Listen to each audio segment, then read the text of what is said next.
are faced with the same kangans. Everywhere I go, people ask me this question: is there any hope, or is it game over? Or why are some people in denial about climate change? Or why don't the politicians do something? This was a question that came up the other day. I had 2 interviews so far, and to both teachers, I said, the world is falling. I said, do you have any questions? Yes, I have a kangan for you. The world is falling apart. Why don't the politicians do something? And one of the teachers, when he answered me, he went, oh, the politicians, oh, the politicians. And then he lifted his head and he looked straight in my eyes and he said, how can I help? And then he went, oh, the politicians.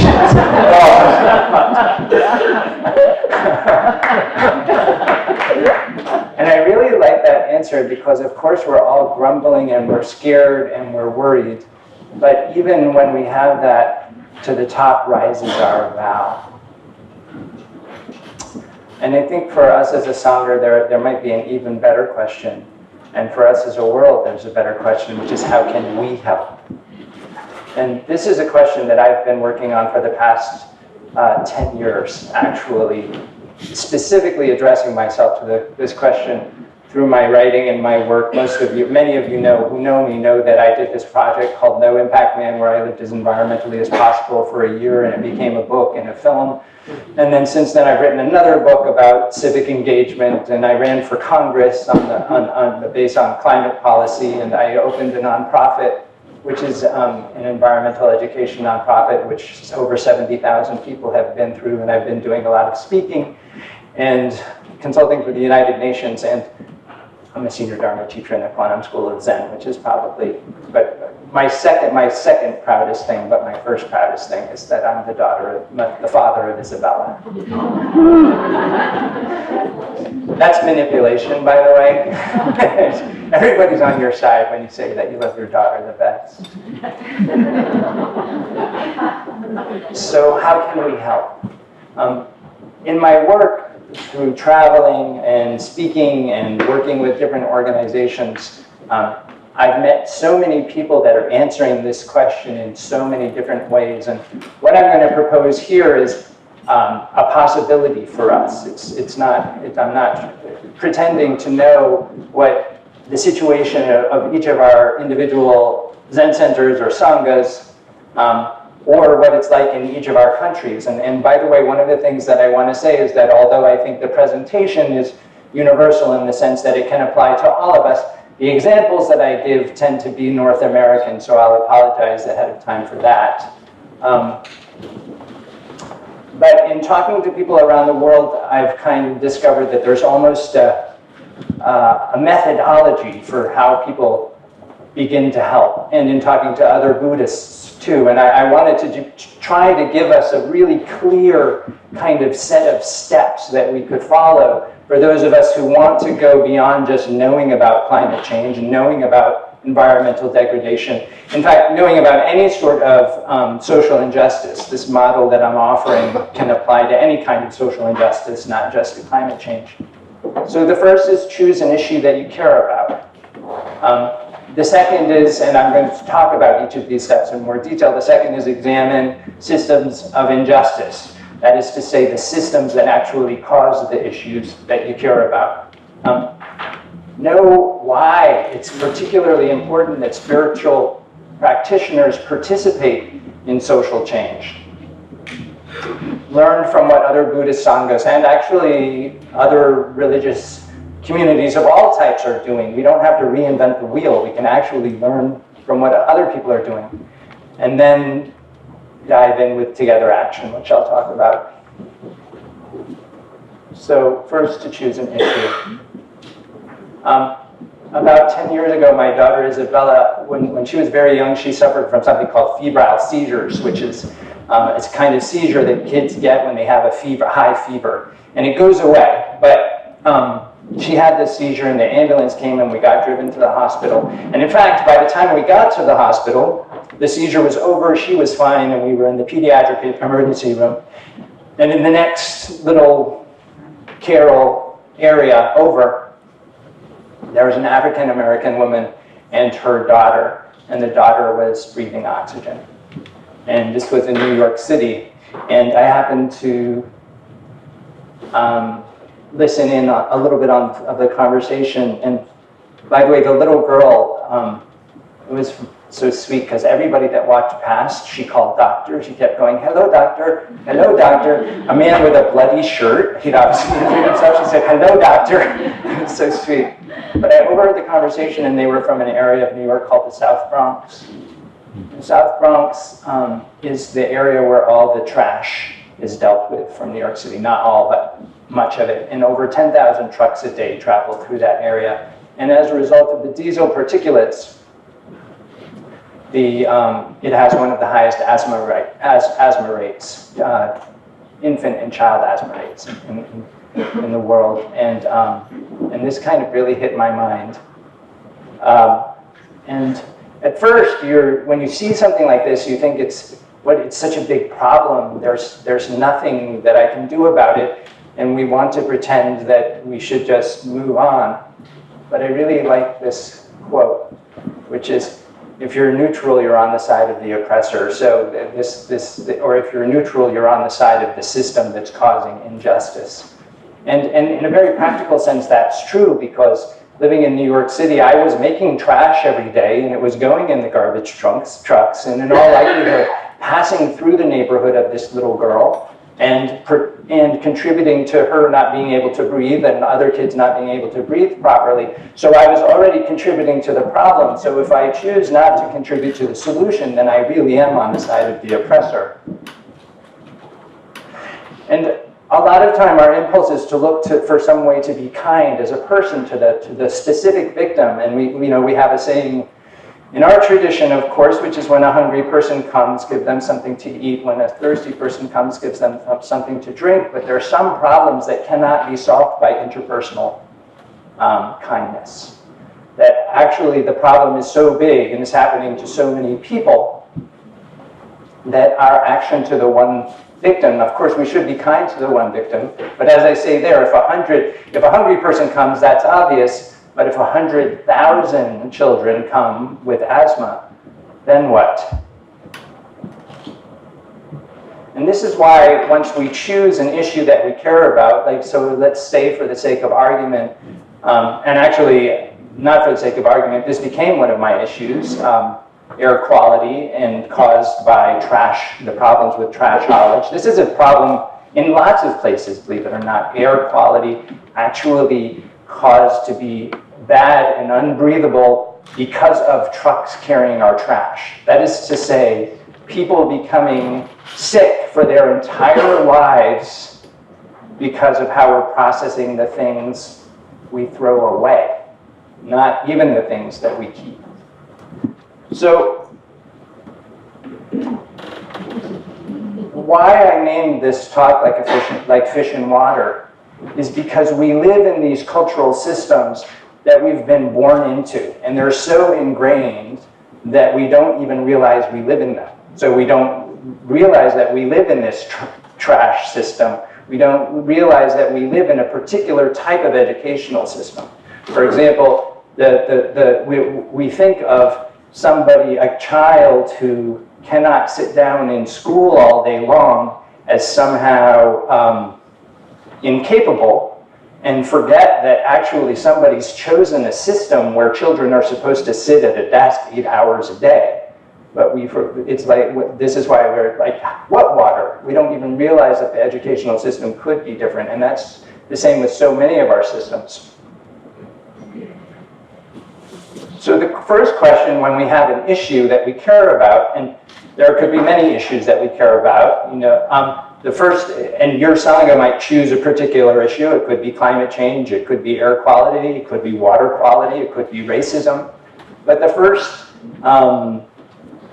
question when you choose an issue according to this model that I'm offering is that we actually interrogate the systems. What's actually going into the issue at hand? So for example, in the case of the children who have asthma, first of all, there's our culture.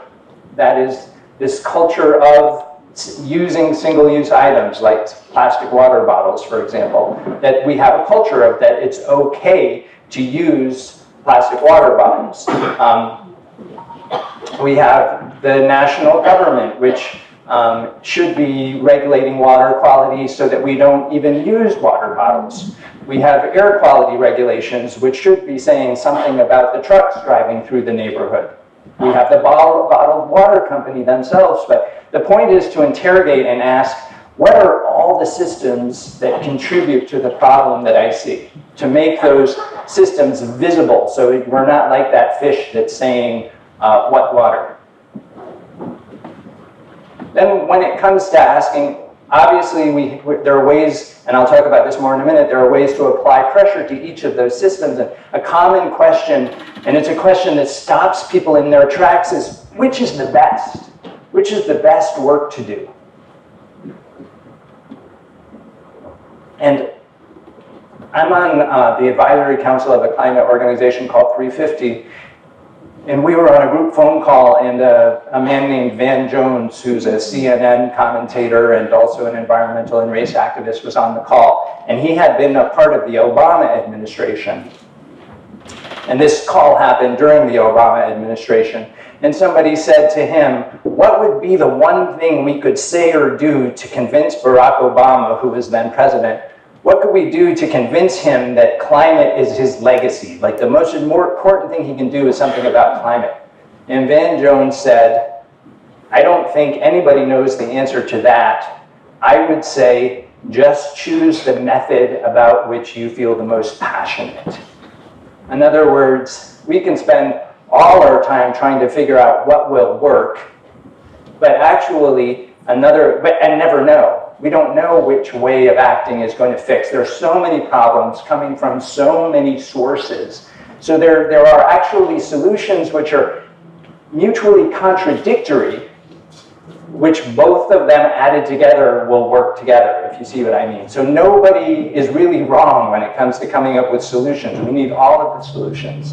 And if we stop and wait until we figure out which one will work, we'll be permanently stopped.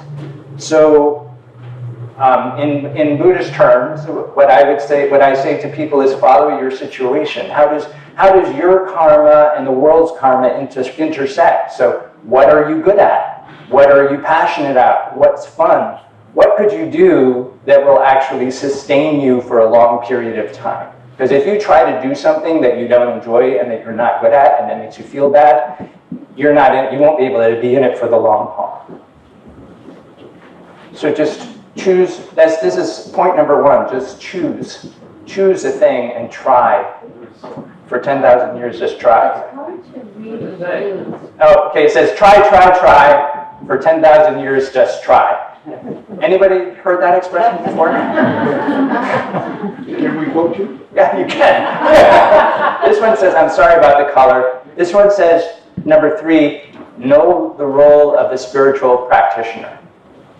So first of all, it's sometimes said that civic engagement, politics, and religion or spirituality should be separate, and yet some of our best, most effective civic leaders have been spiritual leaders also. This is Vandana Shiva, who is a food justice leader, a Hindu food justice leader in India, obviously Martin Luther King, Durisha Maat, who was a Quaker abolitionist in the United States and women's rights leader, Brent Hawkes, who's a priest and gay rights activist, Ingrid Mattson, who's Muslim activist out of London, obviously Mahatma Gandhi, Desmond Tutu, Mohagananda, who many of us know about, Thich Nhat Hanh, Rabbi Sharon Kleinman, and who also works in gay rights, and Reverend Sally Bingham, who's head of Interfaith Power and Light, the Christian climate organization. One thing that I think is particularly interesting about these pictures, if you Google religious activist leaders, Google comes up with a lot of pictures. And what you'll find missing is any pictures of white men. So what you find is pictures of people who come from underprivileged communities. So this question of saying that religious or spiritual leaders and political leaders should not be the same is the luxury, is something that it's the luxury of the privilege to say. And, well, enough said. So we have a tradition of spiritual leaders being civic leaders also. Sorry, it says in blue at the top, roles of spiritual practitioners in social change. I like this picture because actually I'd like you to take a look at it. It's kind of shocking in a certain way. It says something more than the fact that these meditators are being arrested says something more than if we just saw somebody else being arrested by the police. And so what is the role of a spiritual practice? So there's something special about the fact that there's a meditator being there arrested. So this points to the idea that a spiritual practitioner has some particular weight. Well, first of all, a spiritual practitioner, any of us that shows up at a march or any other social change thing, we're just another body. That counts. We're just one more person who's there, and that counts. But second of all, if we're teachers, we have a certain moral authority. Or I'm not saying we do have it, but people assume we have it, which adds weight to the cause that we're working on. We have an orientation around nonviolence, and I'll tell you that many of the activists I encounter are so filled with fear and are so stressed from doing this work for so long that nonviolence comes hard to them. They need people who are centered and clear to help in that way. We are community leaders, so that means if we choose to become involved, other people will follow us and also become involved. We have an understanding, or at least hopefully from our practice, we have some understanding of what's really important.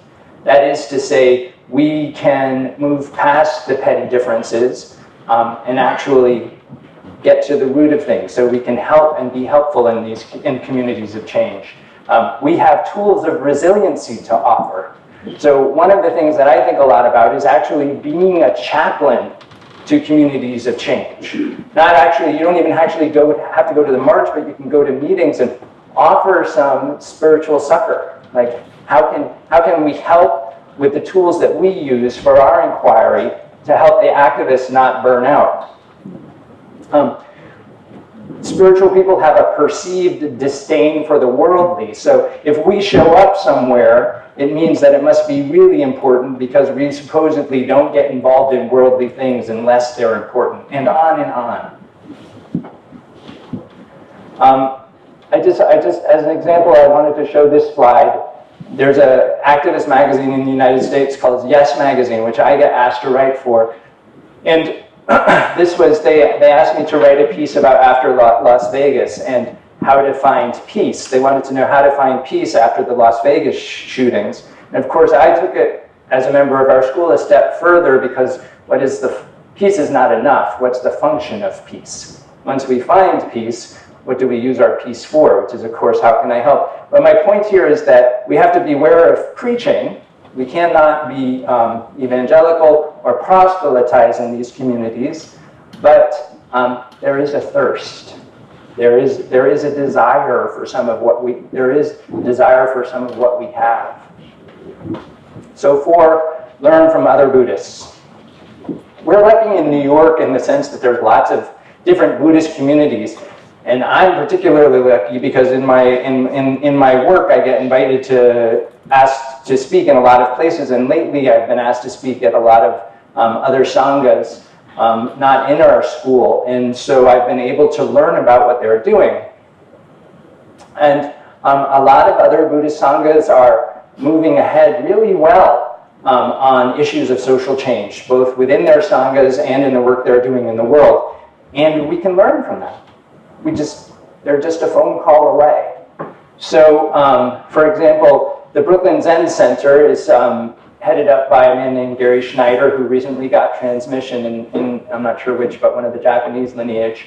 And on the very front page of their website is a discussion of their commitment to inclusivity, their work in diversity and inclusion, their work to combat racism within their own sangha.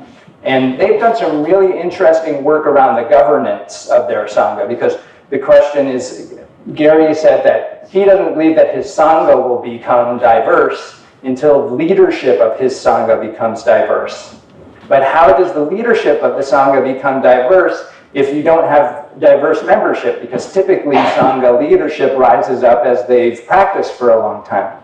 So what he's done is separated the abbot role and the teaching role. And the abbot role is run by a board of directors, which is selected from the community and is diverse. And the teaching is then still rises up the way that it always has, by transmission. So his Sangha, he's done a really good job at it. And they have all sorts of programs, and similarly, the Insight Meditation Society is doing a lot of work on coming up with a handbook and ways of instruction for all of their various Sanghas around the country. At the People's Climate March, there was a whole gigantic contingent of Buddhists. And in fact, there's a woman who's part of the Insight community named Regina Valdez, who started an organization she calls Compassion NYC. And she got 3 buses, and she got a teacher on each bus, and she had what she called a rolling retreat. And we all traveled down to DC to go on the People's Climate March, which, by the way, was the biggest climate march in history, gigantic. And there we were, Buddhists together from all sorts of different Sanghas. But one of the things that I want to say here is that Regina is just a Sangha member. She's not a teacher. She's a Sangha member of the Insight Meditation Society, and she decided to put this together and reached out then to other Sanghas.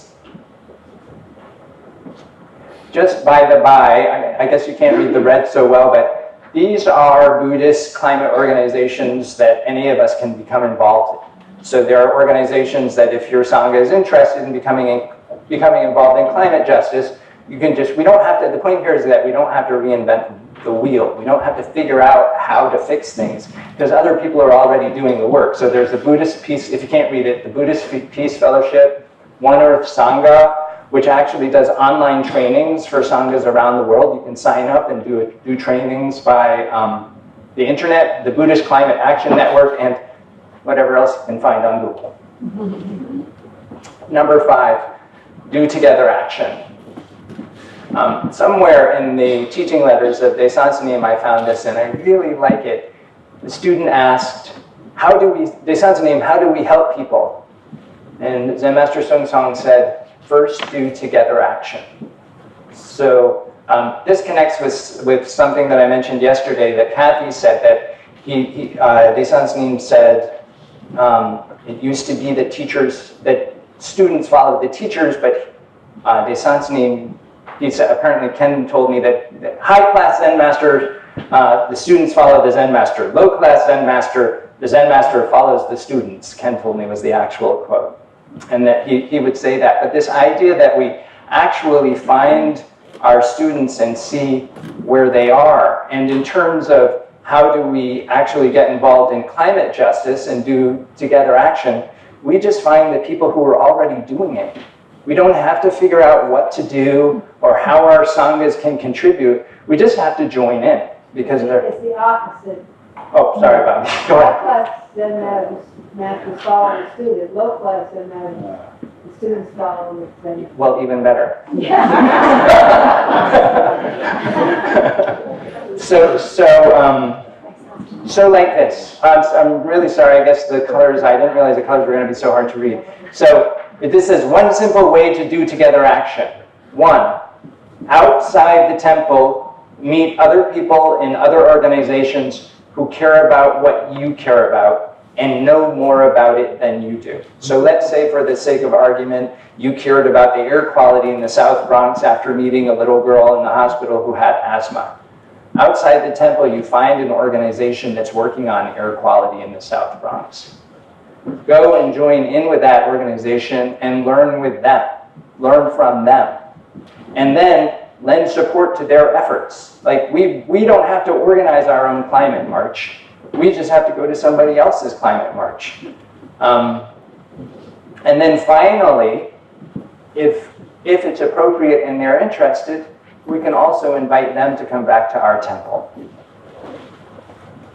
So it's not just marches and and activism that we can participate in when it comes to social change. There's things like community gardens or beach cleanups or canvassing and talking to your neighbors about various issues or joining in on community discussions. There's all sorts of things.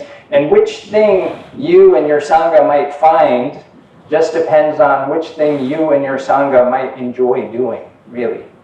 And there's lots of people that are already organizing these things, and just all it takes to figure out what to join in on is you and a computer, and then doing together action. So, in short, as a model for engaged Buddhism, one, choose an issue you care about. So it could be anything. I started off by talking about air quality in the South Bronx, but any issue you care about.